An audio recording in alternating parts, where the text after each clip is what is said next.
Lillian Norwood's hand trembled as she crumpled the letter from her parents, the cruel words blurring through her tears. At 20 years old, she never imagined being banished from her own home in Boston for the simple crime of following her heart, or more precisely, refusing to give it away to a man she could never love. The stagecoach jostled violently as it rumbled through the rugged terrain of the Arizona Territory. The year was 1885, and Lillian was traveling as far from Boston as her modest savings would take her. Holbrook, Arizona, a name she'd selected almost at random from a railway map, would be her new home, though home felt like a bitter word on her tongue now. Last stop before Holbrook, the driver called out as they pulled into a dusty way station. Lillian stepped down from the stagecoach, her once fine traveling dress now coated with a layer of red dust. The late afternoon sun beat down mercilessly, nothing like the gentle warmth of a Boston summer. She removed her hat and fanned herself, wondering for the 100th time if she'd made a terrible mistake. "First time out west, miss." An older woman with kind eyes approached, offering a cup of water. "Is it that obvious?" Lillian accepted the water gratefully. "You've got that look about you like you're wondering where all the trees went." The woman chuckled. "I'm Martha Dawson, run this way station with my husband, Lillian Norwood. I'm headed to Holbrook. My aunt lives there." The lie came easily now after repeating it so many times. Better than admitting she was going somewhere she knew no one, with nothing but a teaching certificate and desperate determination. Holbrook's growing fast these days. Railroads brought all sorts through. You'll find work if that's what you're after. Martha studied her with shrewd eyes. "Though I suspect you're running from something as much as to something." Lillian stiffened. "I'm simply seeking a change of scenery." Martha nodded, not pressing further. "Well, you'll find plenty of that in Holbrook." When the stagecoach departed an hour later, Lillian felt no more prepared for what awaited her. Her parents' final words echoed in her mind. "Until you come to your senses and accept Mr. Harrington's proposal, you are no daughter of ours." Richard Harrington, successful, respected, and 30 years her senior, had been her father's business partner and first choice for a son-in-law. When he'd proposed, placing a diamond ring worth more than most people's homes on her finger, Lillian had shocked everyone by refusing. She couldn't bear the thought of being married to a man who viewed her as little more than a pretty ornament, who spoke over her and dismissed her thoughts as charming feminine fancies. Her refusal had cost her everything: her family, her social standing, her security. Now, as the stagecoach approached Holbrook in the fading light, she wondered what price her freedom would continue to exact. The town appeared on the horizon, a collection of wooden buildings rising from the dusty plain like defiant statements against the wilderness. The main street was wider than Lillian expected, with horses tied outside various establishments and people bustling about despite the evening hour. "Welcome to Holbrook, folks," the driver announced as they rolled to a stop outside the Holbrook Hotel. Lillian descended carefully, her legs stiff from the journey. A young boy rushed forward to help with her trunk. "Where to, miss?" "The hotel, please." Lillian nodded toward the 2-story building. It wasn't the grandest establishment she'd ever seen, but it looked clean and respectable enough. Inside, the hotel proprietor, a stout woman with graying hair pinned severely back, eyed Lillian with suspicion. "Room for one. How long will you be staying?" "Yes, just myself. And I'm not certain. A week, perhaps, while I secure more permanent arrangements. $2 a night, meals extra." "I'll need payment for 3 days in advance." Lillian counted out the money, trying not to think about how quickly her savings were dwindling. "Is there a school in town? I'm a qualified teacher," Lillian asked as the woman handed her a key. "There is. Mr. Peterson runs it." but I don't know that he's looking for help." The woman's expression softened slightly. "Town meetings tomorrow evening at the church. Might be worth attending if you're looking to make connections." Lillian nodded her thanks and followed a porter up the narrow stairs to a small but clean room. Once alone, she sat heavily on the bed, the reality of her situation crushing down upon her. She'd traveled nearly 2,000 miles to escape one future, only to find herself with no clear path forward. She unpacked her few belongings, hanging her dresses carefully to remove the wrinkles of travel. Among her possessions was a small book of poetry Tennyson, her favorite, and a daguerreotype of her mother and father, taken before their disappointment in her had hardened into rejection. She placed the image face down in a drawer. Sleep came fitfully that night, disturbed by strange sounds: coyotes howling in the distance, raucous laughter from the saloon across the street, the occasional gunshot that made her heart race despite the hotel proprietor's assurance that it's just cowboys blowing off steam. Morning arrived with brilliant sunshine streaming through thin curtains. Lillian dressed carefully in her best day dress, a deep blue cotton that her mother had always said brought out her eyes. If she was to make a favorable impression at the school, she wanted to look every inch the respectable teacher she'd been trained to be. After a simple breakfast in the hotel dining room, she set out to explore Holbrook. The town was already buzzing with activity: merchants opening their shops, cowboys riding through on various errands, women gossiping as they did their morning shopping. It was smaller than Boston, certainly, but not the primitive outpost she'd feared.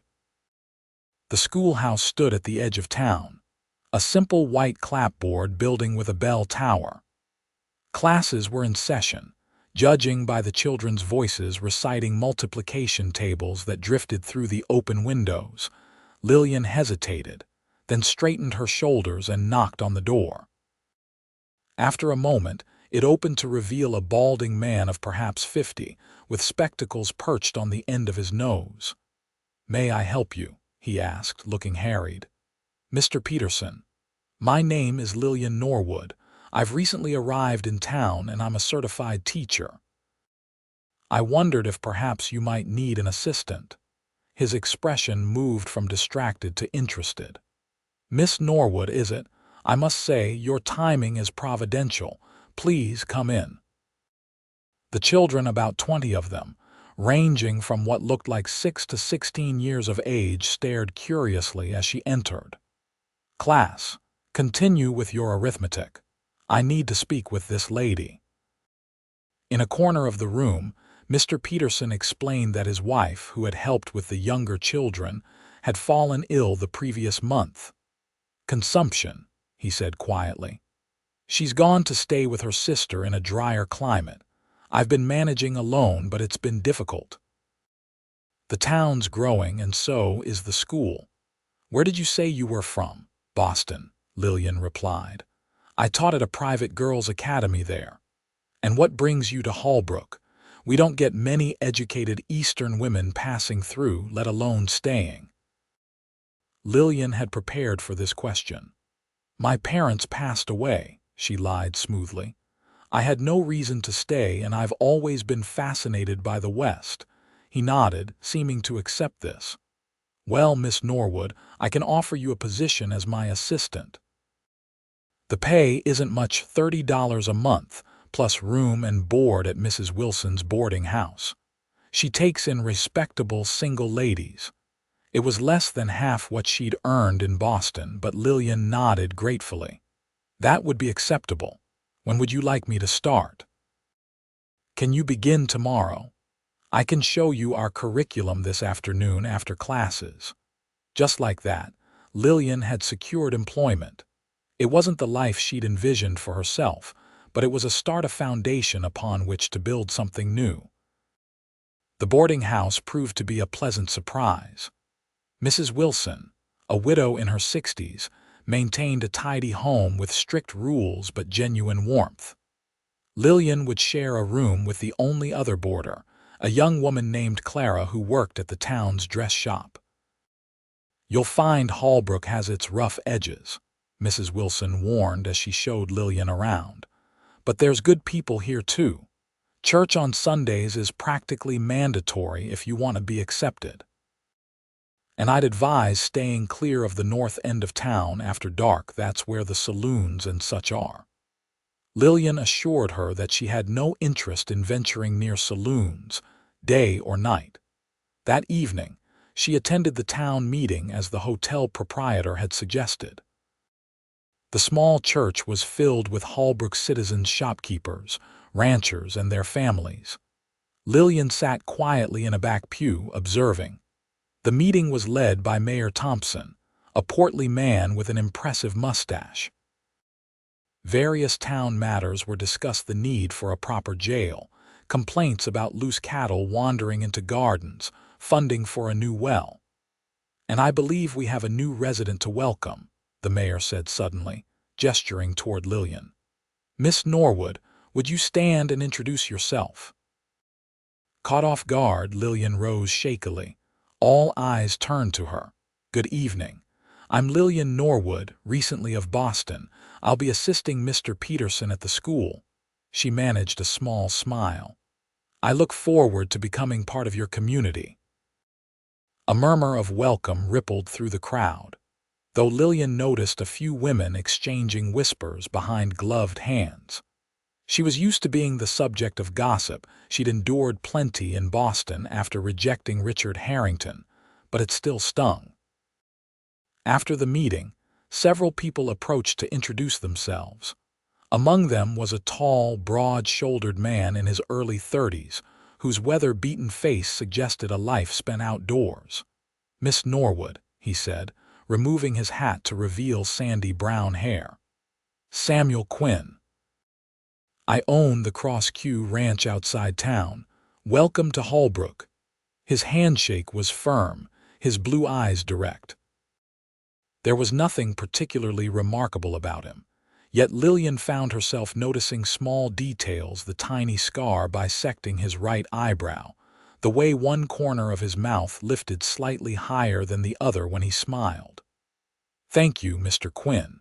It's a pleasure to meet you." "You're brave to come all this way alone," he said. "The West isn't always kind to Easterners." "I've already discovered that," Lillian said with a small laugh, gesturing to her dust-stained hem. "But I'm adaptable. That's the most important quality out here." His expression grew curious. "If you don't mind my asking, what brings a Boston lady to Holbrook? We're hardly a destination for those seeking culture." Before Lillian could formulate a response, they were interrupted by a woman in an ostentatious purple dress. "Samuel Quinn, you've been avoiding my dinner invitations for weeks," the woman scolded playfully, laying a hand on his arm. "And now I find you monopolizing our newest resident." She turned to Lillian with an appraising look. "Priscilla Barrett. My husband owns the Mercantile. Lillian Norwood." "Pleased to meet you. Boston, I hear. How fascinating. You simply must come to tea and tell me all about Eastern fashions. We're tragically behind the times here." Before Lillian could respond, Priscilla had extracted a promise from her to visit the following week and swept away to join another conversation. "Mrs. Barrett is enthusiastic," Samuel said with a hint of amusement. "But she means well." "I'm sure she does." Lillian wasn't so certain, having recognized the calculating look in the woman's eyes. She'd seen it often enough in Boston's drawing rooms, the look of someone measuring another's potential usefulness or threat. "If you need anything while you're getting settled, don't hesitate to ask," Samuel said. "Holbrook takes care of its own." "That's kind of you, but I wouldn't want to impose." "It's no imposition. The West may seem harsh, but we survive by helping each other." He replaced his hat. "Good evening, Miss Norwood. I suspect we'll be seeing each other again." As he walked away, Lillian found herself watching him longer than was strictly proper. There was something compelling about Samuel Quinn, a straightforward honesty that contrasted sharply with the polished artifice of Boston society men like Richard Harrington. The next day marked the beginning of Lillian's new life as a teacher in Holbrook. Mr. Peterson assigned her the younger children, and she quickly discovered that teaching in the West presented unique challenges. Her pupils' attendance was irregular, often dictated by their families' needs for help with ranching or household duties. Their prior education varied wildly. Some could read quite well, while others barely recognized letters. But there was an eagerness to learn that touched her deeply. These children valued education in a way her Boston students, who had taken it for granted, never had. When 10-year-old Emma Jenkins stayed after class to proudly show Lillian how she'd mastered her multiplication tables, or when young Tommy Foster's eyes lit up as he read a full paragraph without stumbling, Lillian felt a sense of purpose she'd never experienced before. Weeks passed, and gradually Holbrook began to feel less foreign. She established routines teaching during the week, helping with the church choir on Wednesdays, shopping at Barrett's Mercantile on Saturday mornings. She took tea with Priscilla Barrett and her circle of friends, enduring their not-so-subtle probing about her past and marital prospects with practiced grace. "A woman alone is vulnerable, especially out here," Priscilla told her during one such gathering. "You really ought to consider your future, Lillian. You're not getting any younger." "I'm quite content with my independence," Lillian replied with a tight smile. "Not every woman aspires to marriage." This statement was met with scandalized gasps from the other ladies, followed by assurances that she would change her tune when the right man came along. The conversation drifted to local gossip, and Lillian found herself only half listening until Samuel Quinn's name caught her attention. "And Samuel Quinn has been seen riding into town more frequently these past weeks. Mary at the post office says he never had so much mail before." Priscilla raised a significant eyebrow. "Perhaps he's expanding his business interests," another woman suggested. "Or perhaps he's finally ready to find a wife. It's high time a man can't run a ranch that size alone forever." Priscilla's gaze drifted meaningfully to Lillian, who pretended not to notice. It was true that Lillian had encountered Samuel several times since their first meeting. He'd appeared at school one day to discuss a donation of lumber for new desks, and she'd bumped into him outside the Mercantile once or twice.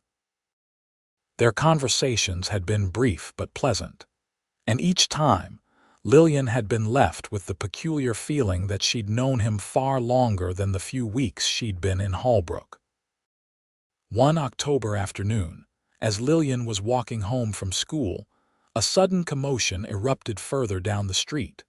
A horse had broken free from its hitching post and was galloping wildly through town, dragging its reins behind it.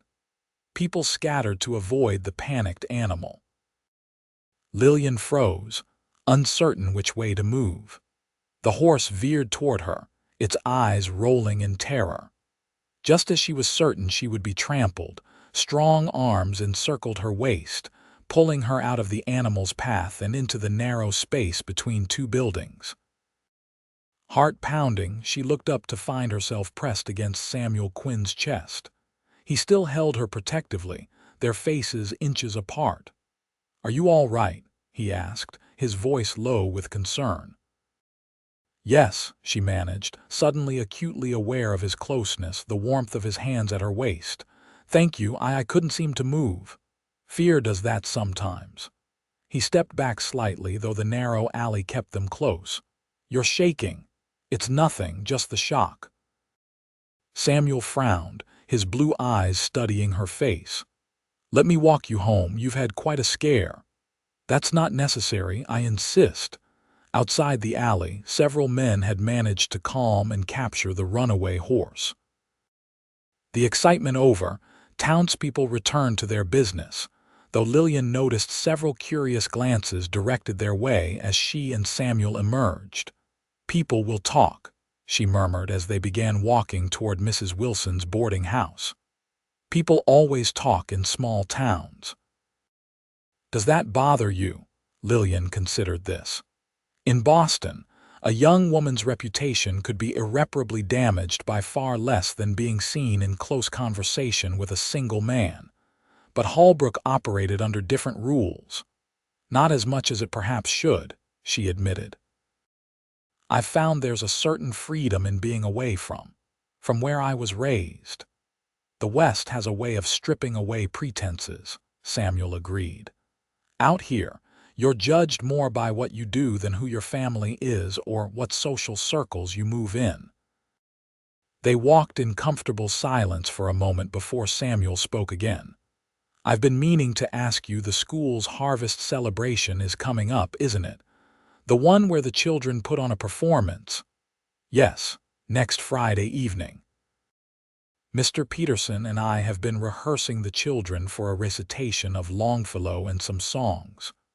Would you allow me to escort you? To the celebration, I mean." The invitation caught Lillian off guard. That is, as a teacher, I'll already be attending." Samuel smiled, that curious asymmetrical lift of his lips that Lillian had come to find endearing. "I'm aware. I'm asking if I might accompany you there, and then perhaps see you home afterward." Lillian hesitated. She'd come to Holbrook to escape one unwanted suitor, not to find another. Yet Samuel Quinn was nothing like Richard Harrington. There was no presumption in his manner, no sense that he viewed her as a possession to be acquired. "I would enjoy that," she said finally, surprised to find she meant it. Samuel's smile broadened. "Excellent. I'll call for you at 6 then." They had reached Mrs. Wilson's boarding house. Samuel tipped his hat to her in farewell, and Lillian went inside, feeling strangely light-headed. Clara, her roommate, was already home, stitching a dress by the window's fading light. She looked up with interest as Lillian entered.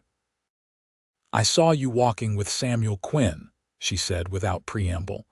"The whole town will be abuzz by supper." Lillian sighed, removing her hat. "He merely assisted me during that commotion with the runaway horse. MMHMM. And I suppose he insisted on walking you home out of pure Christian charity." Clara's eyes twinkled. "Samuel Quinn doesn't pay special attention to just any woman, you know. He's been one of Holbrook's most eligible bachelors for years." "I'm not interested in becoming anyone's wife," Lillian said firmly, though her traitorous heart fluttered at Clara's implications. "If you say so." Clara returned to her stitching. "Though you could do far worse. He's respected, successful, and not hard on the eyes either." Lillian busied herself with changing out of her school clothes, refusing to acknowledge that she'd already noted all of these qualities about Samuel Quinn herself. That night, sleep eluded her. Every time she closed her eyes, she felt again the security of Samuel's arms around her, saw the concern in his eyes as he'd asked if she was all right. It was foolish to read anything into his actions. He would have done the same for anyone in danger. Yet a small, rebellious part of her wondered if there might be something more to his attention. The days leading up to the harvest celebration passed in a flurry of preparation. Lillian threw herself into rehearsing the children, creating simple costumes and decorating the schoolhouse. If she was working harder than strictly necessary, perhaps it was to avoid dwelling on her upcoming evening with Samuel Quinn. On Friday, she dressed with particular care in her best gown, a deep green silk that she'd saved from her Boston life. It was perhaps a touch too formal for a school function in Holbrook, but Lillian wanted to look her best. She arranged her chestnut hair in a more elaborate style than her usual simple twist, and even dabbed a touch of rose water at her wrists. My, Clara teased when she emerged from their shared room. "Someone's making an effort tonight." Lillian flushed.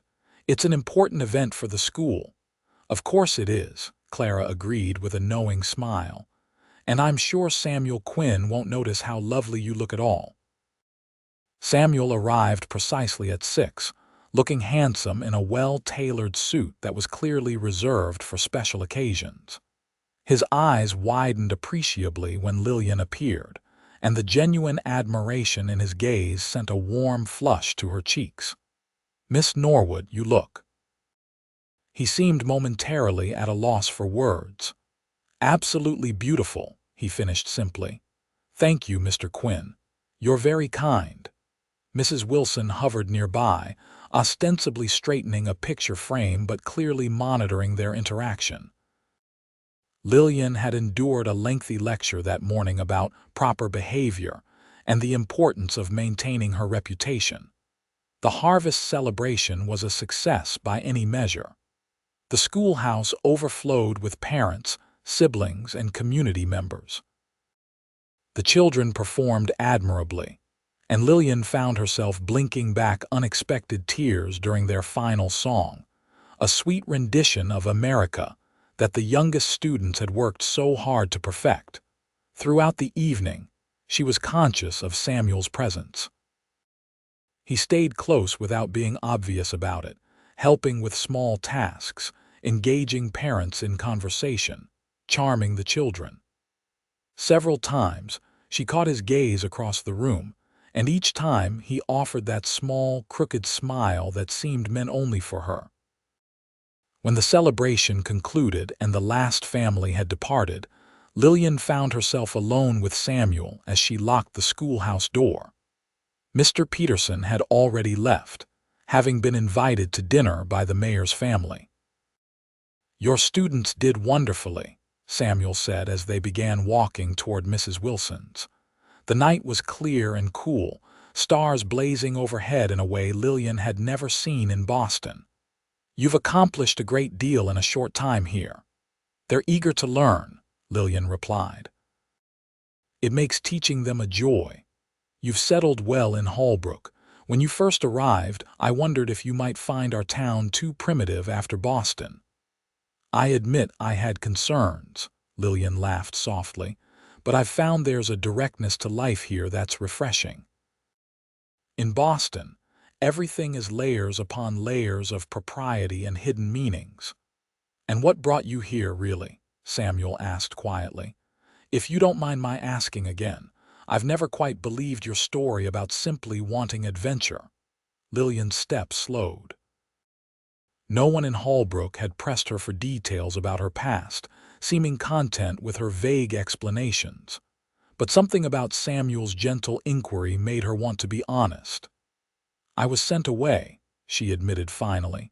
"Or perhaps it's more accurate to say I fled.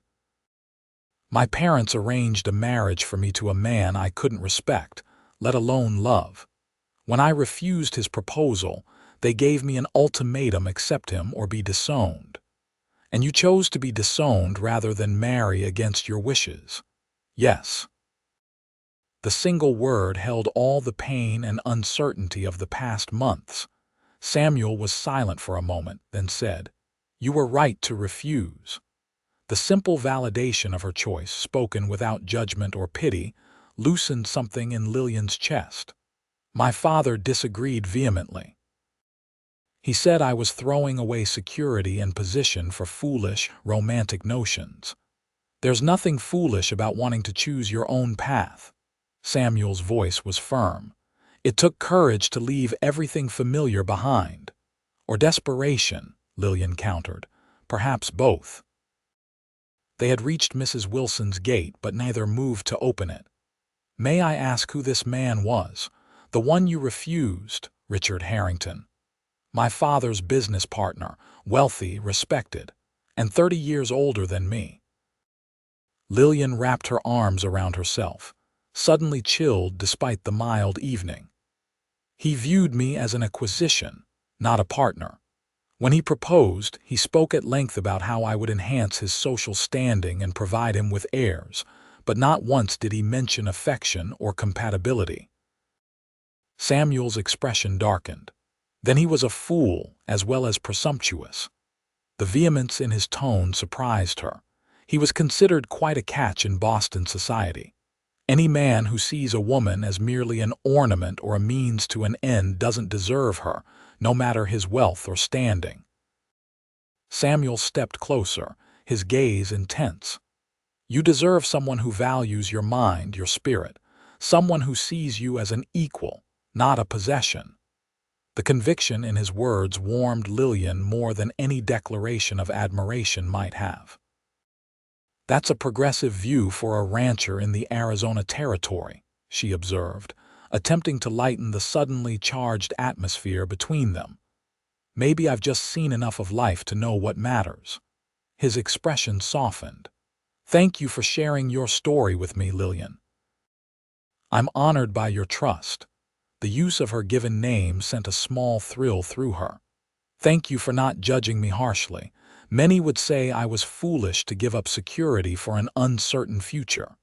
Security without happiness is a poor bargain. Samuel hesitated, then reached out to take her hand.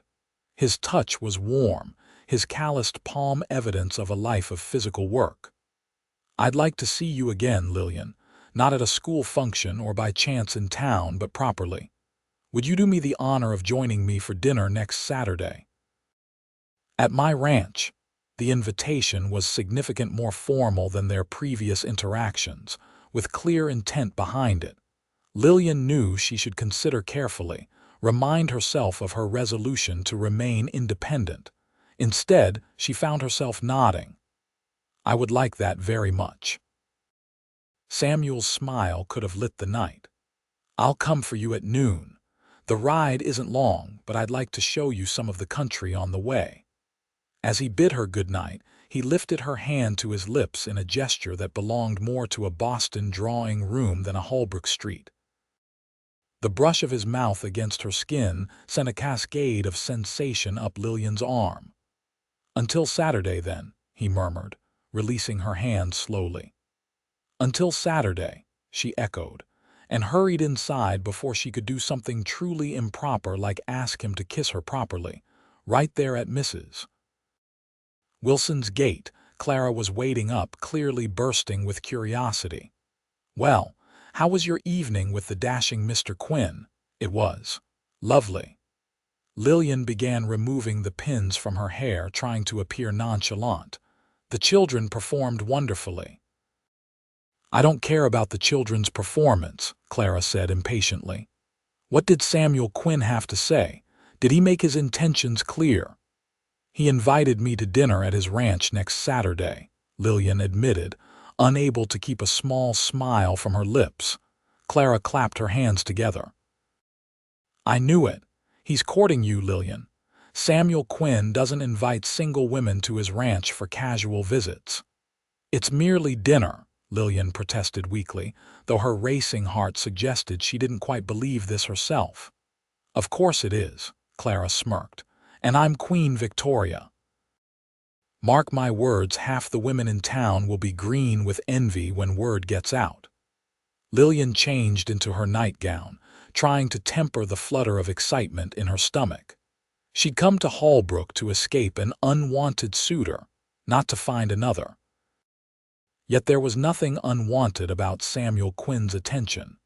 In fact, if she were honest with herself, she'd been drawn to him since their first meeting, though she'd tried to ignore the attraction. The following days passed with excruciating slowness. Lillian threw herself into her teaching duties, but her thoughts kept drifting to the upcoming Saturday. What exactly did Samuel Quinn want from her? Was Clara right? Was he truly courting her? And if so, what did she want?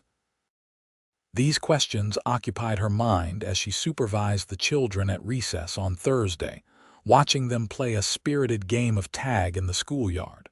She was so distracted that she didn't notice the approach of a rider until he was almost upon her. Miss Norwood. Lillian turned to find a young ranch hand she vaguely recognized from town. Yes, message for you, madam, from Mr. Quinn. He handed her a folded note. He asked me to wait for a reply. Heart suddenly pounding, Lillian opened the note. Samuel's handwriting was unexpectedly elegant for a rancher. Miss Norwood, I regret to inform you that I must postpone our planned dinner this Saturday. Cattle rustlers hit the North Range last night, and I'll be occupied with the sheriff and neighboring ranchers addressing the situation. Please accept my sincere apologies. I would be honored if you would consider rescheduling for the following Saturday instead. With deepest regret, Samuel Quinn. Disappointment washed over Lillian, followed immediately by concern. Cattle rustling was a serious matter, often dangerous. "Is Mr. Quinn all right?" she asked the messenger. "Was anyone hurt during the rustling?" "He's fine, madam. No one was hurt, but they took near 30 head. Mr. Quinn and some of the other ranchers are riding out with the sheriff to track them." Lillian quickly penned a response, expressing her understanding and accepting his invitation for the following weekend. She also added a line hoping for his safe return, then sealed the note and handed it to the messenger. As she watched him ride away, Lillian was struck by the realization that she was genuinely worried for Samuel's safety. The thought of him pursuing potentially violent rustlers filled her with a dread that seemed disproportionate to their short acquaintance. That evening at dinner, Mrs. Wilson provided more details about the rustling incident. Apparently, it was part of a pattern that had been plaguing ranches in the territory for several months. "Sheriff thinks it's the Hanson gang," Mrs. Wilson said as she served potatoes. "Nasty bunch. They killed 2 ranchers over near Flagstaff last spring. And Samuel, Mr. Quinn, is pursuing these people." Lillian couldn't keep the alarm from her voice. Mrs. Wilson gave her a knowing look. "Mr. Quinn is more than capable of handling himself, dear. He was a Texas Ranger before he came to Arizona, you know." This was news to Lillian. "No, I didn't know that." "Oh yes, man has quite a history. Fought in the war when he was barely more than a boy, then joined the Rangers. Came here about 8 years ago and built that ranch from nothing." Mrs. Wilson nodded approvingly. "He's a good man, solid. Not the type to trifle with a young woman's affections, if you take my meaning." Lillian felt her cheeks warm. "We're merely friends." "Of course, dear." Mrs. Wilson's tone made it clear she didn't believe this for a moment. "Just thought you should know the quality of man you're dealing with." That night, Lillian found herself kneeling beside her bed in prayer, something she hadn't done regularly since leaving Boston. She prayed for Samuel's safety, for the swift capture of the rustlers, and then, hesitantly, for guidance regarding her own feelings. 3 days passed with no word from Samuel or about the rustlers. Lillian tried to focus on her teaching, but anxiety gnawed at her.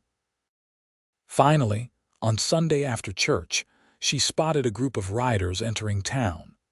Samuel was among them, looking tired but unharmed. Relief washed over her so powerfully that her knees nearly buckled. She hadn't realized just how worried she'd been until that moment. The men dismounted in front of the sheriff's office. As the others went inside, Samuel caught sight of Lillian standing with the after-church crowd. He said something to the sheriff, then walked toward her, removing his hat as he approached. "Miss Norwood," he greeted her, his voice warm despite the evident fatigue in his face.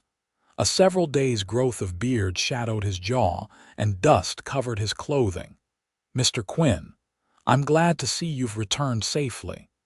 Lillian was intensely aware of curious eyes watching their interaction. "Were you successful?" "Partially. We recovered most of the stolen cattle, but the rustlers escaped into the mountains." His expression grew serious. "I wanted to assure you personally that our dinner engagement still stands for next Saturday, if you're still agreeable." "Of course," Lillian said, perhaps too quickly. "I'm sorry about your cattle. They're just cattle. They can be replaced." His gaze held her steadily. "Other things are far more valuable." The intensity in his blue eyes made Lillian's heart skip. Before she could respond, however, the sheriff called Samuel back. "Duty calls," he said with a small smile. Until Saturday, Miss Norwood. As he walked away, Lillian became aware of Priscilla Barrett at her elbow. My, Priscilla said with barely concealed excitement. Samuel Quinn certainly seems attentive. And did I hear something about a dinner engagement? Lillian sighed inwardly. By evening, the entire town would know. The following Saturday dawned clear and crisp, perfect weather for a ride into the countryside. Lillian dressed carefully in her one riding habit, a navy blue wool that had seen better days but was still respectable. Mrs. Wilson helped her with her hair, twisting it into a neat chignon that would stay secure under a hat. "Remember, back by dark," the older woman admonished. "I run a respectable house." "Of course, Mrs. Wilson. Mr. Quinn understands the proprieties." Samuel arrived promptly at noon, driving a smart buggy pulled by two matching bay horses. He had arranged for a gentle mare for Lillian to ride while showing her the countryside, he explained, but thought the buggy more appropriate for the return trip after dinner. The consideration touched Lillian, as did the fact that he'd brought a small bouquet of wildflowers, gathered that morning judging by their freshness. "They are beautiful," she said, accepting them. "I've never seen these varieties before. The desert blooms differently than the East, but it has its own beauty." Samuel helped her into the buggy, his hands strong and sure at her waist. "I thought we might take the scenic route to the ranch if that suits you. There's a view about 5 miles out that I think you might enjoy." The ride was pleasurable in ways Lillian hadn't anticipated. Samuel was an engaging companion, knowledgeable about the land and its history. He pointed out landmarks, named plants and wildlife, and shared stories about the area's settlement. "My father brought us to Texas when I was 10, he told her as they traveled. "He had dreams of building a cattle empire. Didn't quite work out that way. Drought took most of our stock the 3rd year, but he taught me everything I know about ranching." "And yet you became a Texas Ranger first?" Lillian asked, recalling Mrs. Wilson's information. Samuel looked surprised. "You know about that," Mrs. Wilson mentioned it. "She seems to consider it a point in your favor," he chuckled.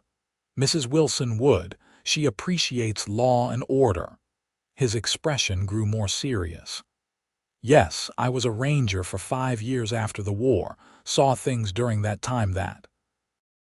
Well, that changed me, made me want something different. So you came to Arizona to start a ranch." "I came looking for peace, I suppose.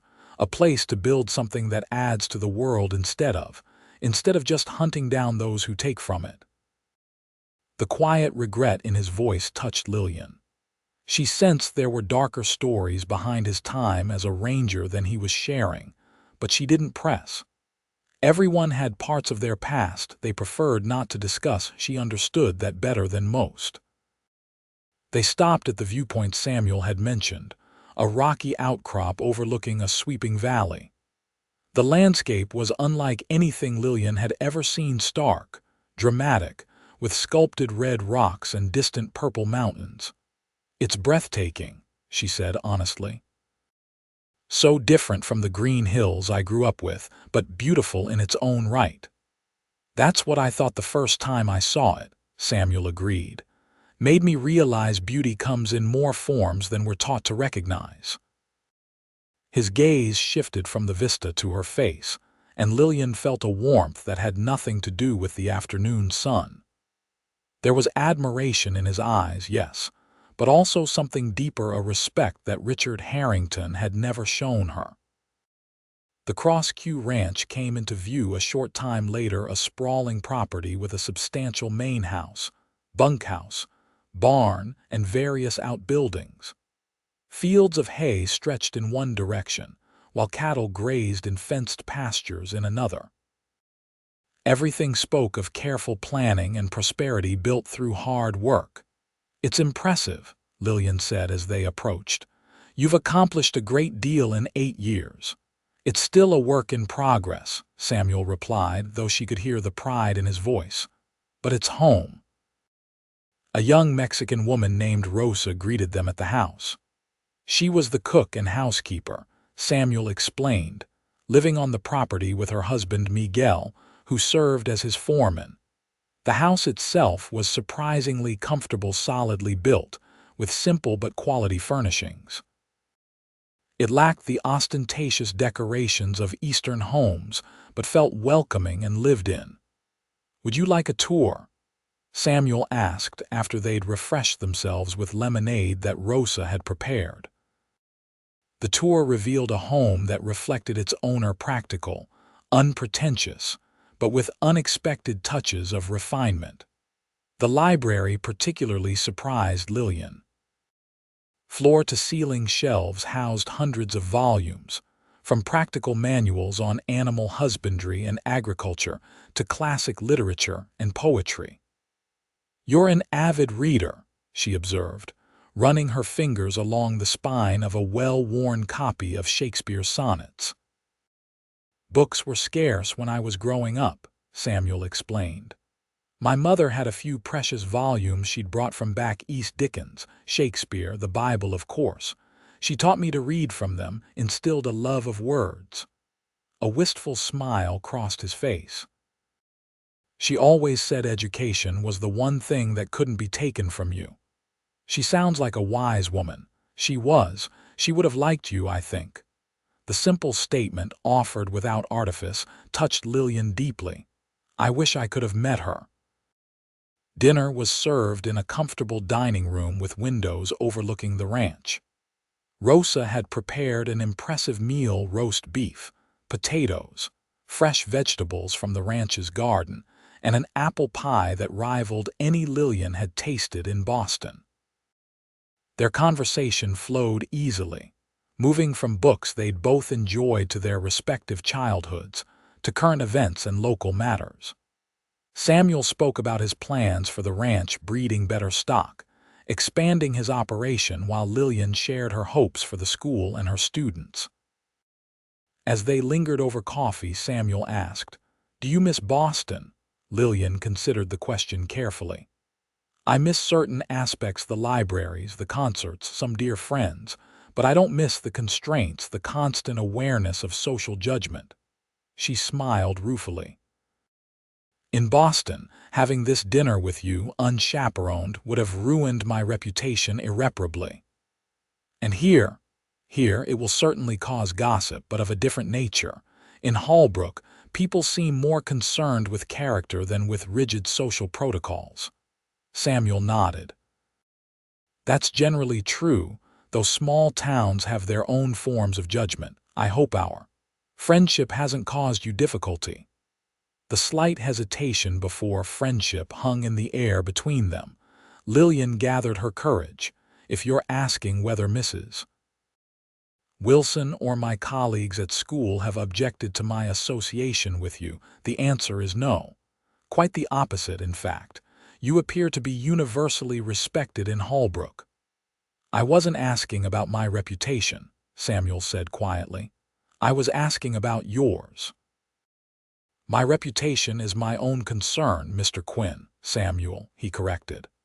"After sharing a meal in my home, I think we can dispense with formalities." "Samuel," she amended, the name feeling intimate on her tongue. "And you should call me Lillian." "Lillian," he repeated, as if savoring the sound. "It suits you, elegant but with strength underneath." The compliment was so unexpected, so different from the practiced flattery she was accustomed to, that Lillian found herself momentarily speechless. Samuel seemed to sense her discomfort. He stood, gesturing toward the veranda. "Would you like to see the sunset?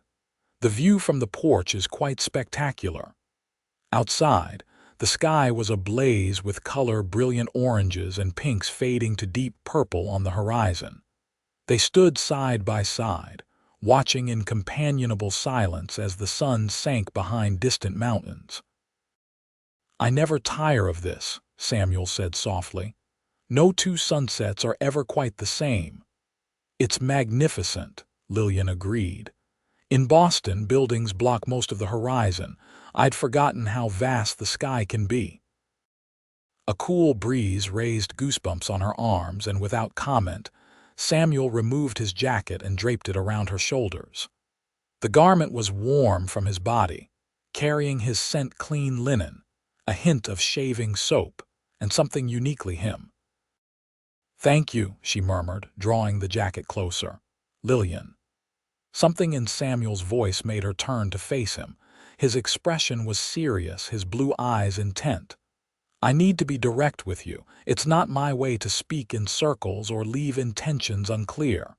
Her heart began to race. "I appreciate directness." "Good." He took a deep breath. "I admire you greatly. Your courage in leaving behind everything familiar, your dedication to your students, your intelligence and grace. These past weeks, getting to know you, have been the brightest in my memory." Lillian swallowed hard, emotion welling in her throat. "I would like your permission to court you properly," Samuel continued, "with honorable intentions. I understand it may seem sudden." "It doesn't," Lillian interrupted, surprising herself with her boldness. "That is, it doesn't feel sudden to me. I've felt drawn to you since we met." The admission brought a smile to Samuel's face that transformed his features from handsome to breathtaking. "Then I'm not alone in that." "No," she said softly, "you're not alone." He reached for her hand, enfolding it in his larger one. "I don't want to rush you, Lillian. I know you came to Holbrook to escape an unwanted match. The last thing I want is to make you feel pressured." "This is different," she assured him, holding his gaze steadily. "Richard Harrington never asked what I wanted. He simply assumed I would be honored by his proposal. You," she faltered, then continued, "you see me, the real me, not just a suitable wife or an ornament for your home." Samuel's expression softened. "How could anyone know you and not see how remarkable you are?" The sincerity in his voice undid her completely. Lillian felt tears welling in her eyes and blinked rapidly to suppress them. "May I kiss you, Lillian?" Samuel asked, his voice low. Instead of answering, she moved closer, tilting her face up to his. Samuel brought one hand to her cheek, his touch gentle as he lowered his mouth to hers. The kiss was tender, almost reverent. His lips were warm against hers, the contact sending a current of sensation through her body. Lillian had been kissed before, fumbling, stolen kisses at parties in Boston, but nothing like this. Nothing that made her feel simultaneously weak and stronger than she'd ever been. When they parted, Samuel rested his forehead against hers for a moment, his breathing slightly uneven. "I've been wanting to do that since I first saw you at that town meeting," he confessed. "I'm glad you waited until now," Lillian replied, her voice barely above a whisper. "It was worth waiting for." The ride back to Holbrook in the gathering dusk was quiet, filled with a comfortable sense of shared understanding. Samuel drove with one hand, the other holding Lillian's, their fingers intertwined. Occasionally he would lift her hand to his lips, the gesture so natural it seemed they'd been courting for months rather than declaring their intentions mere hours ago.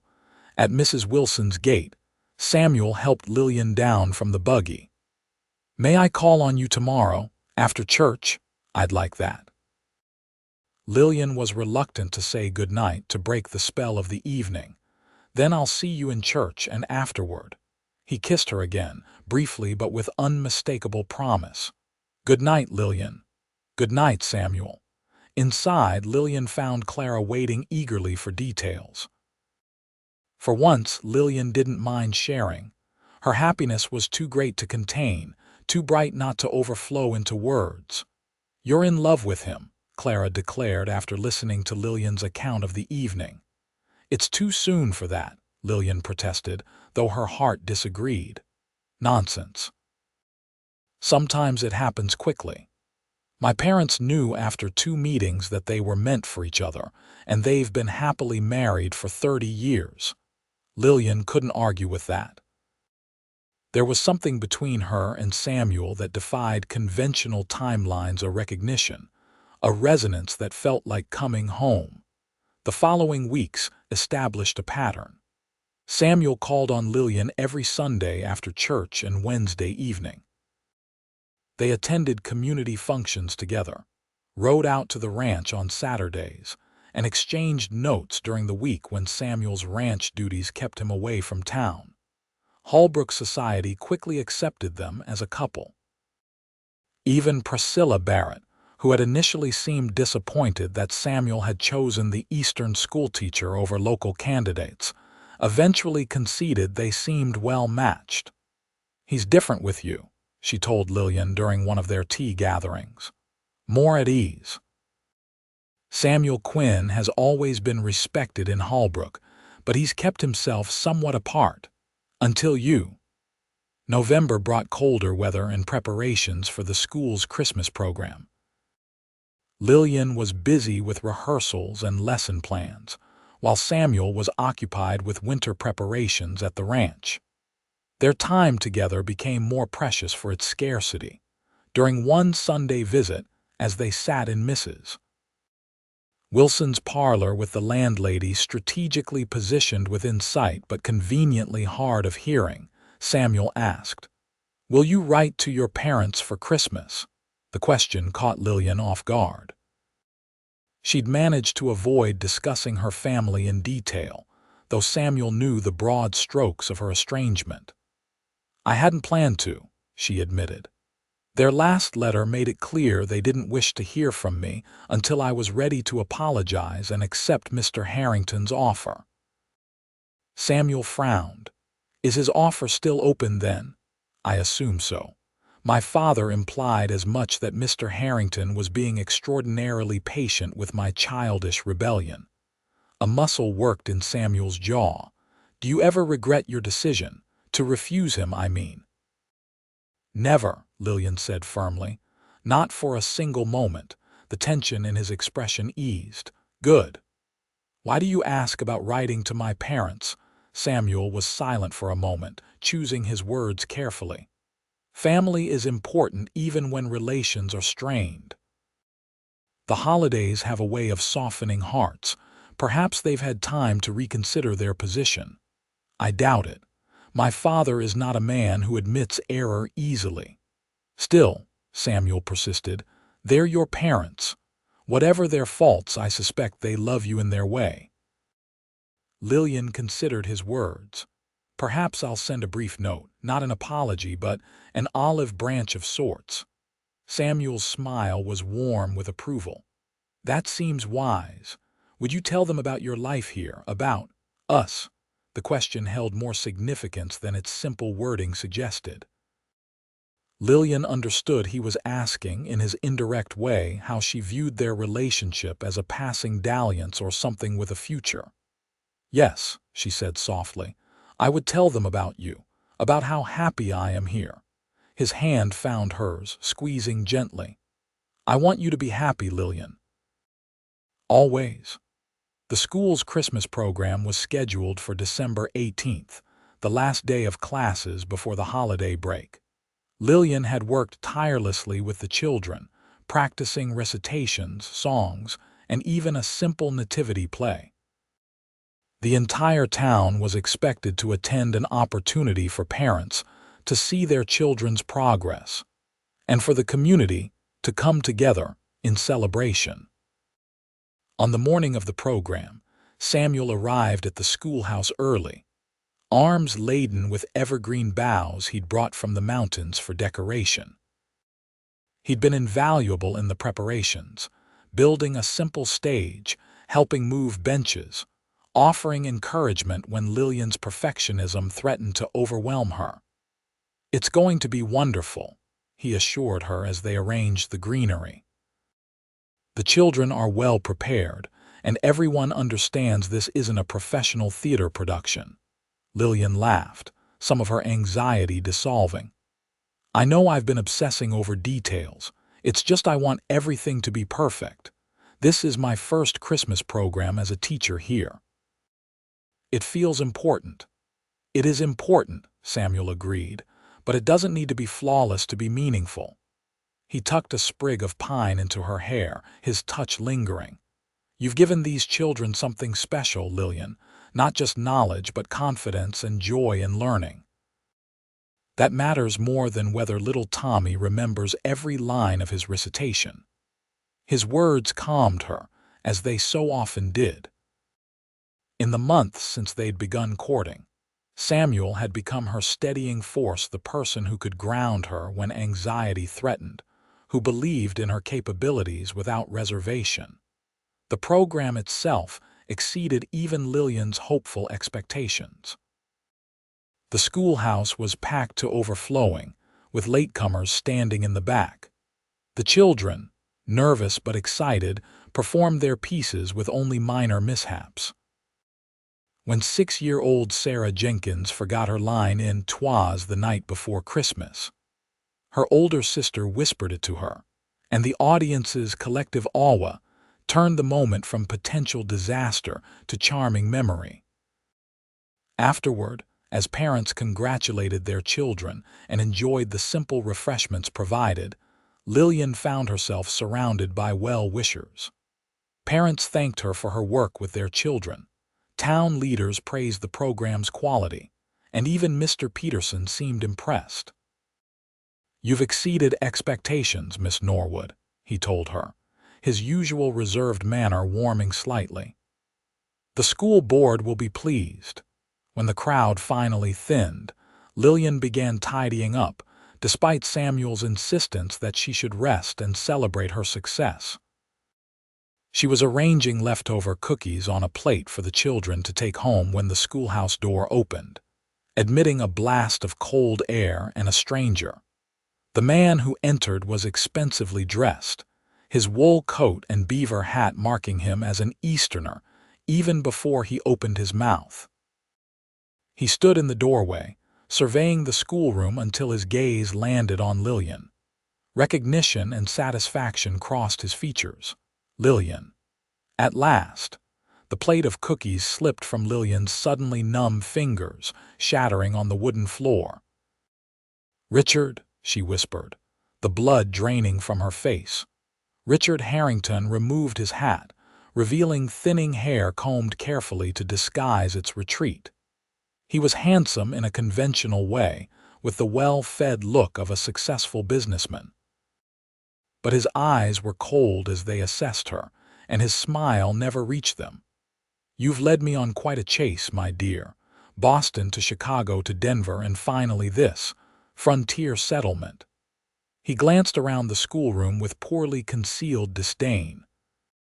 "Your father will be relieved to know you're safe, if somewhat reduced in circumstances." Samuel, who had been stacking benches at the back of the room, moved to Lillian's side, his expression wary. "Lillian, who is this gentleman?" Before she could answer, Richard extended his hand. "Richard Harrington of Boston, and you are Samuel Quinn." Samuel shook the offered hand briefly, his posture tense. "A friend of Miss Norwood's." "Ah." Richard's gaze flicked between them, his mouth tightening slightly. "Well, Mr. Quinn, I appreciate any assistance you may have provided Miss Norwood during her temporary adventure, but I'm here now to escort her home." Lillian found her voice at last. "I'm not going anywhere with you, Richard. I made my position clear in Boston." Richard sighed, as if dealing with a particularly slow child. "Lillian, this rebellion has gone on long enough. Your father is ill. Your mother is distraught. It's time to put aside childish stubbornness and return to your family and responsibilities." "My father is ill." Concern flashed across Lillian's face before suspicion replaced it. "Or is that simply a tactic to manipulate me?" "It's no tactic. He suffered a heart seizure last month. The doctor says his recovery depends largely on avoiding upset." Richard's voice hardened slightly. "Your continued absence is not helping his condition."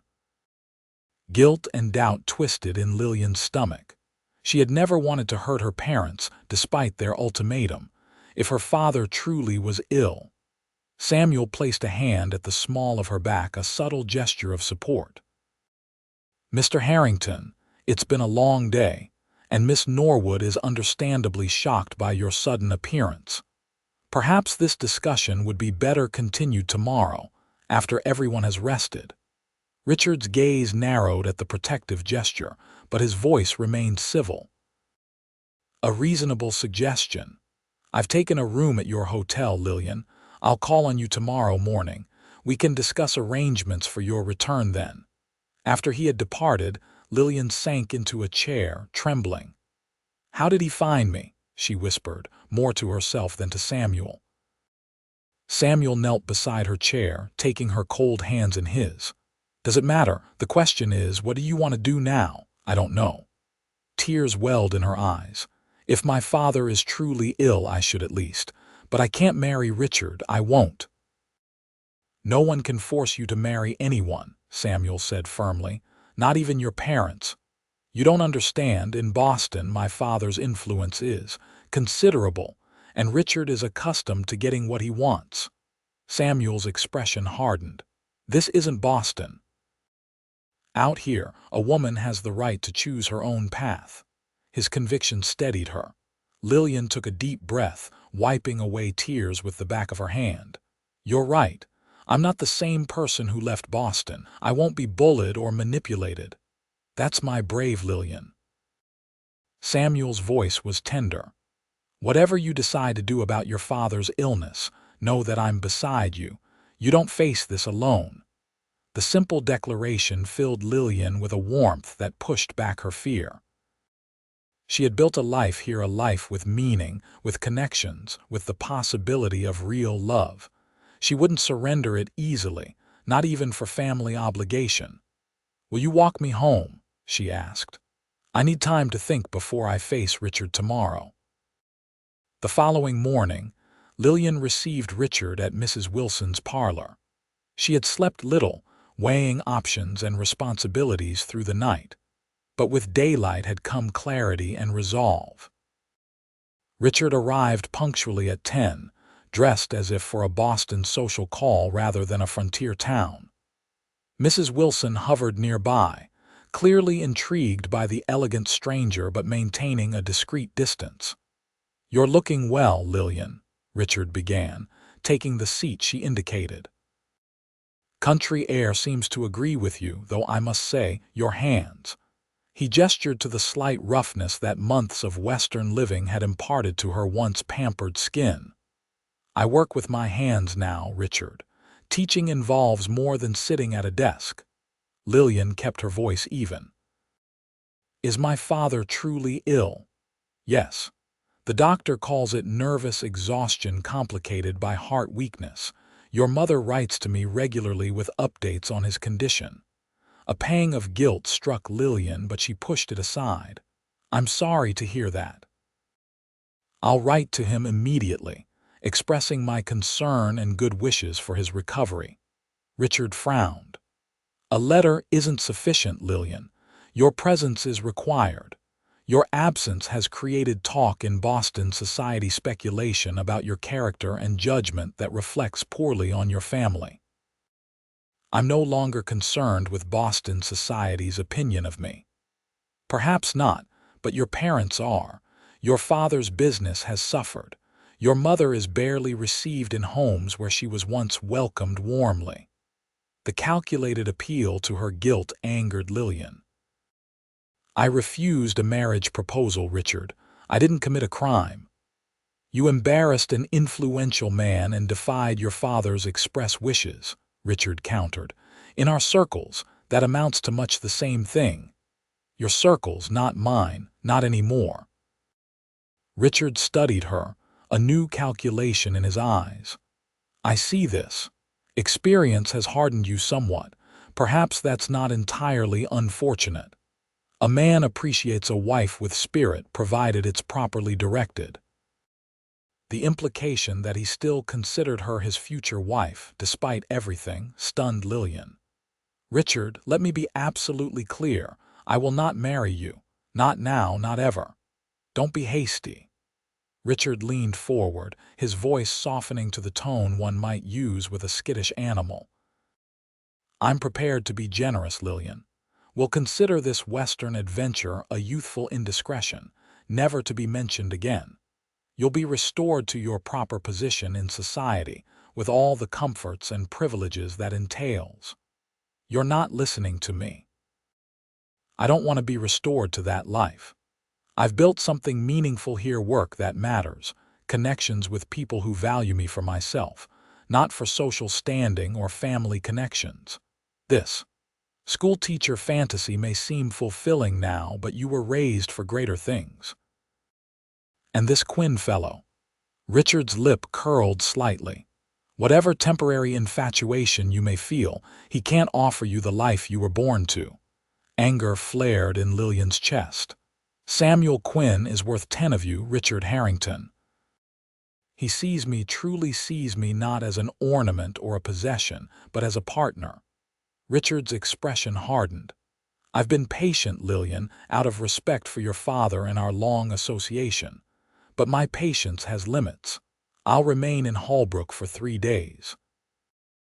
That should give you sufficient time to make arrangements and pack your belongings.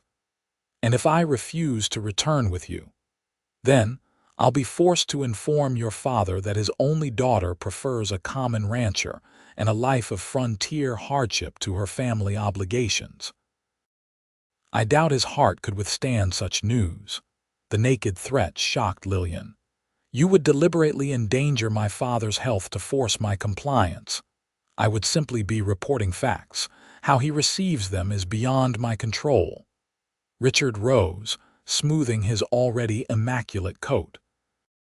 3 days, Lillian. I trust you'll make the sensible choice. After he left, Lillian remained seated, her mind racing. The threat to her father's health might be exaggerated, even manufactured, but she couldn't dismiss it entirely. And yet, the thought of returning to Boston, of marrying Richard, felt like a death sentence for her soul. She was still sitting there, lost in troubled thoughts, when there was another knock at the door. Mrs. Wilson admitted Samuel, whose concerned expression suggested he'd passed Richard on the street. Lillian, are you all right? He crossed to her side immediately. No, she admitted, rising to meet him. But I will be. Mrs. Wilson discreetly left the room, closing the door but leaving it ajar enough to satisfy propriety while affording them some privacy.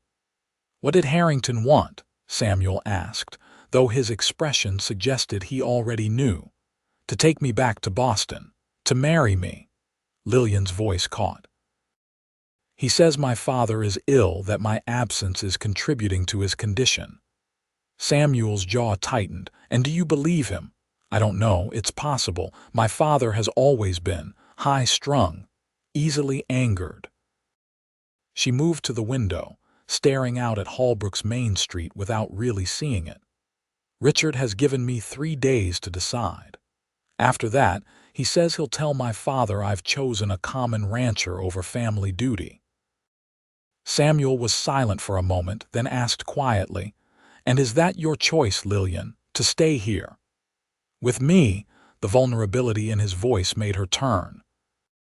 Samuel stood tall, but uncertainty shadowed his eyes, fear that she might choose Boston family and the life she'd been raised for over what they had begun to build together.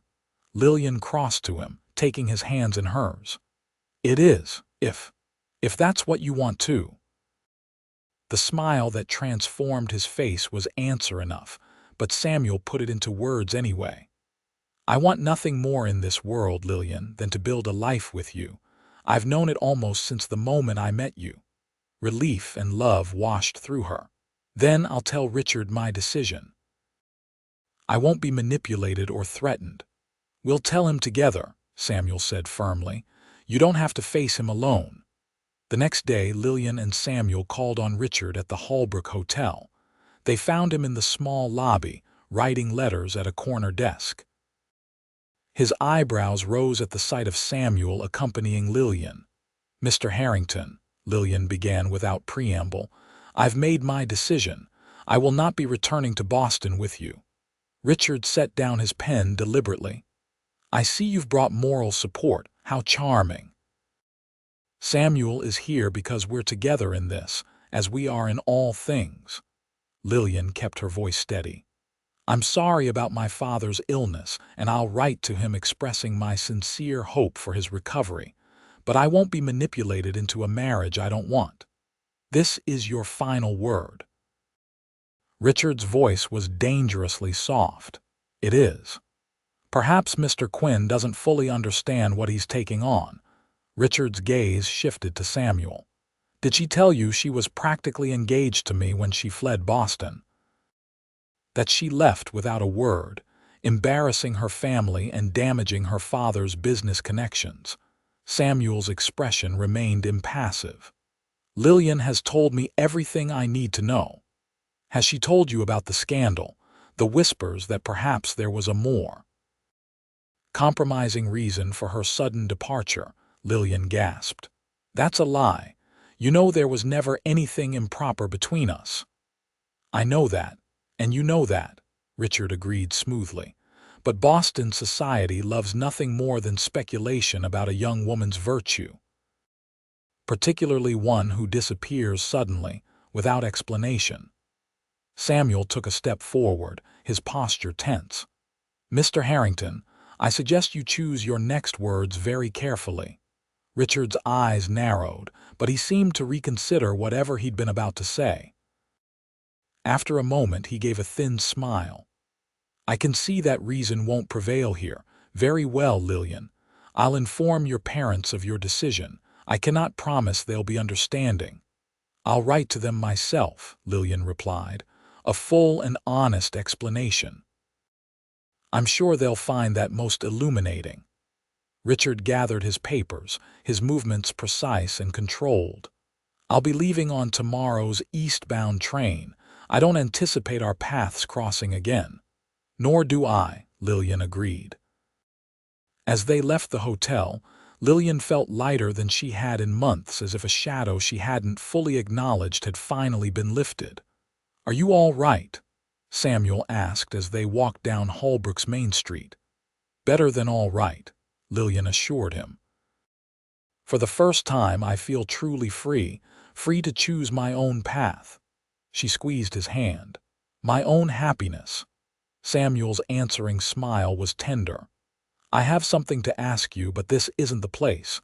Will you ride out to the ranch with me this afternoon? Though curious, Lillian agreed. They arranged to meet after she finished her school duties for the day. The ride to the Cross Q Ranch was quiet, both lost in their own thoughts. The confrontation with Richard had clarified something for Lillian: her commitment to the life she was building in Holbrook, and to Samuel. Whatever her parents' reaction might be to her letter, she was at peace with her decision. At the ranch, Samuel suggested a walk to the viewpoint they'd visited on her first visit. The December afternoon was crisp but clear, the landscape transformed by winter light into something even more stark and beautiful than she remembered. They stood together, looking out over the valley, when Samuel turned to her. Lillian, these past months have been the happiest of my life. Meeting you, knowing you, has changed everything for me. His earnestness touched her deeply. For me as well, Samuel. When you first told me about refusing Harrington, I said you were right to do so. I believed it then, and I believe it even more now. He took her hands in his. A woman like you deserves a man who sees your strength, your intelligence, your compassion, who loves you for all that you are, not for what you represent or what you can provide. Tears pricked Lillian's eyes. Samuel, let me finish, please. He took a deep breath. I'm not a wealthy man like Harrington. I can't offer you the kind of life you had in Boston, but I can promise to cherish you, to respect you, to build something meaningful with you.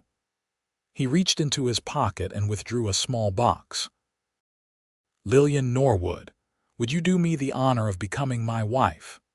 The ring inside was simple but beautiful, a single pearl set among small diamonds. It wasn't as ostentatious as the diamond Richard had offered, but to Lillian, it was infinitely more precious. Yes, she whispered, joy bubbling up inside her like a spring. Yes, Samuel, I will marry you. His smile was brilliant as he slipped the ring onto her finger. "It was my mother's," he explained. "My father gave it to her when they had nothing but dreams in each other. It's perfect."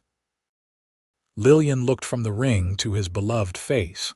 Just like this moment, Samuel drew her into his arms, his kiss conveying all the love and promise of their future together.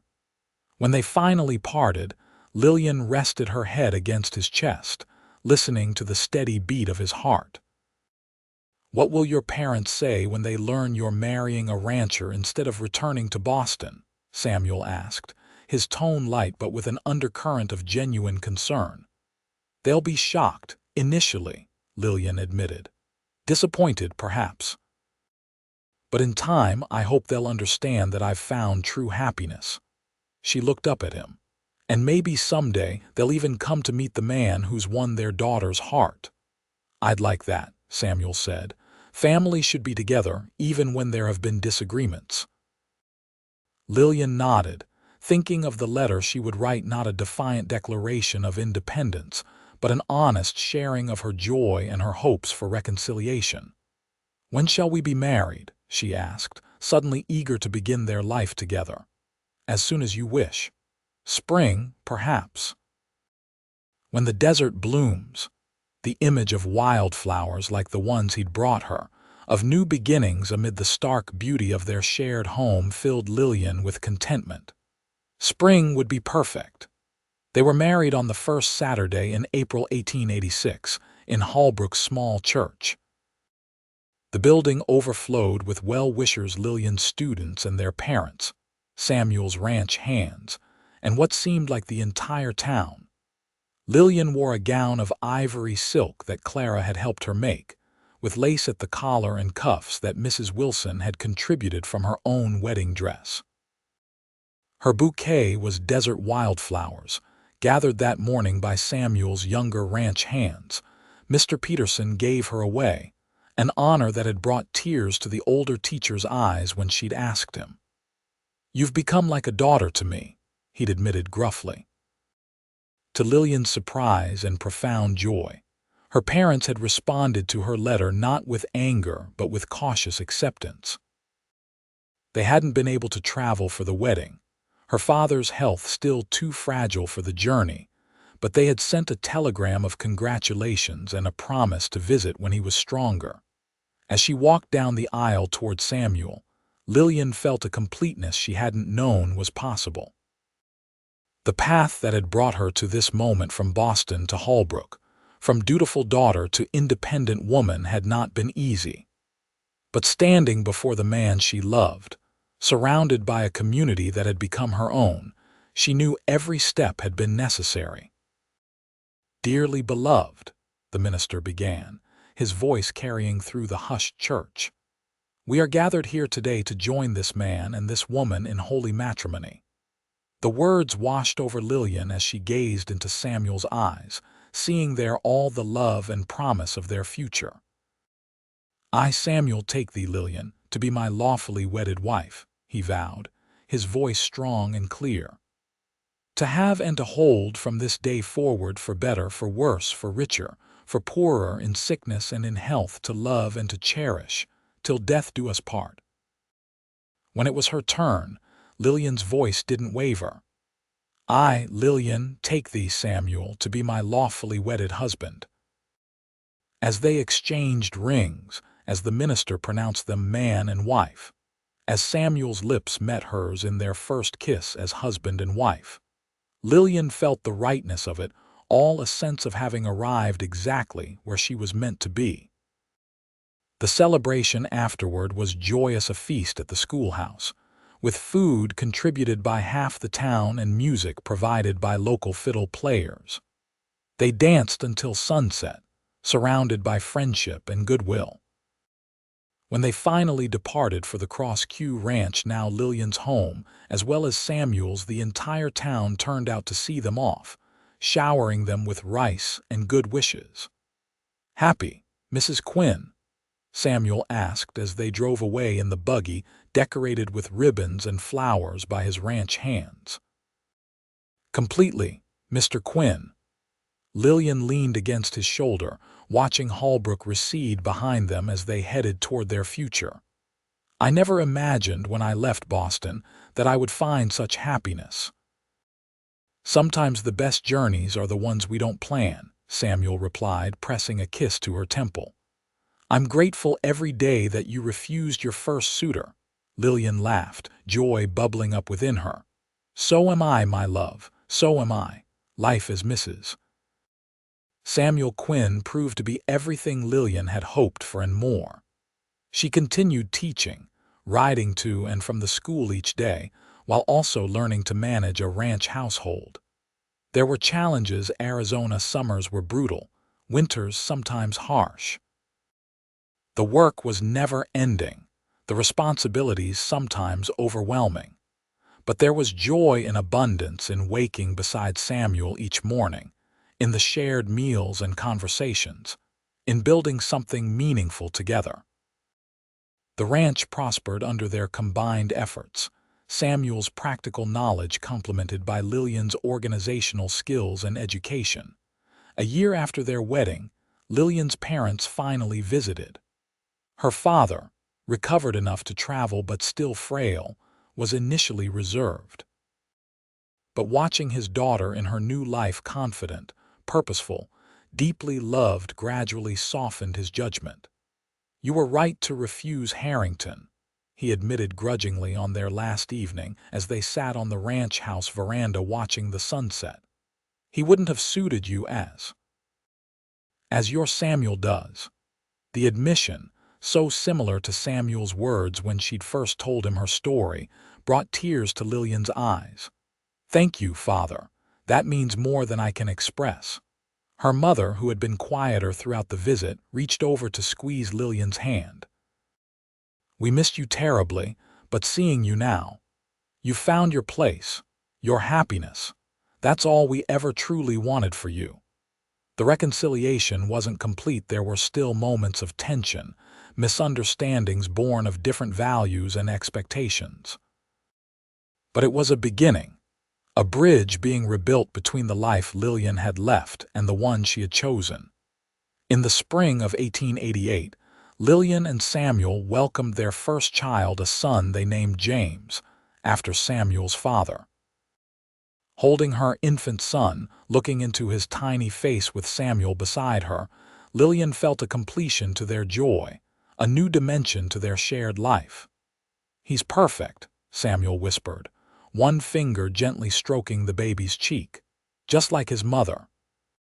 2 years later, a daughter joined their family, Elizabeth, named for Lillian's mother.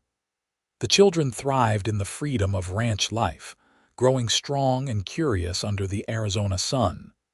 As the years passed, Holbrook grew from frontier settlement to established town. The railroad brought more settlers, more businesses. The school expanded, requiring additional teachers.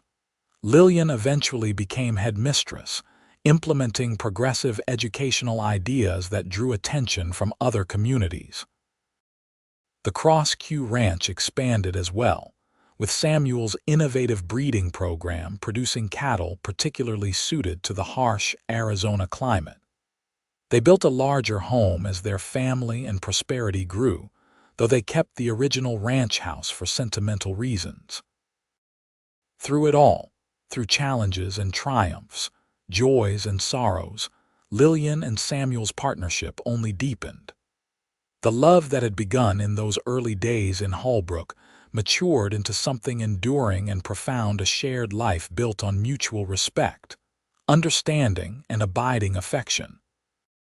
On their 10th wedding anniversary, as they sat together on their veranda watching their children play in the yard, Samuel took Lillian's hand, his thumb brushing over the pearl ring she still wore alongside her wedding band. "Any regrets?" he asked softly, "about the path your life has taken?" Lillian looked at their intertwined fingers, both pairs of hands now bearing the marks of years of work and living. She thought of the Boston life she might have had, comfortable, conventional, confined. And then she looked at the home they'd built together, at their beautiful children, at the man beside her who had always seen her, valued her, loved her for exactly who she was. "Not one," she answered truthfully. "Every step led me where I was meant to be, here with you." Samuel's smile, that same asymmetrical lift of his lips that had charmed her from the beginning, still had the power to quicken her heart. "Then, we're both exactly where we belong." As the sun set over the Arizona landscape they both had come to love, Lillian rested her head on her husband's shoulder, content in the knowledge that sometimes the greatest journeys begin with a simple act of courage, the courage to refuse what isn't right and to embrace what is.